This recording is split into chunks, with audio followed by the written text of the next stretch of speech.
আমাকে একটা গান শোনাও না, আমার ঘুম আসছে না। শোনাও না প্লিজ।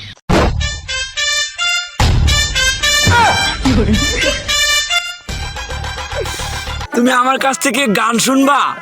জান, তোমার ঘুম আসতেছে না, তো তুমি আমার কাছ থেকে গান শুনবা ভালো কথা। গানটা শুনে তাস করে মুইতে ঘুমায়া পড়বা, বুঝছো? আমি যে তোমার গান কইতাম, আমি এক জায়গায় গান কইছিলাম, পরে 160 টাকা জরিমানা দিয়ে এসেছি, বুঝেছো? এখন আমি গান বলতেছি, তুমি উপস্থাপনতা করো আমার গানটা শুনে। তাহলে গানটা আমি একটু বলে ফেলি। তুমি কুতু কুতু দিও না কুতু কুতু, তুমি কুতু কুতু দিও না কুতু কুতু, তুমি কুতু কুতু দিও না কুতু কুতু, কুতু কুতু কুতু কুতু কুতু কুতু কুতু তুমি দিও না, কুতু কুতু কুতু কুতু কুতু কুতু কুতু তুমি দিও না, কুতু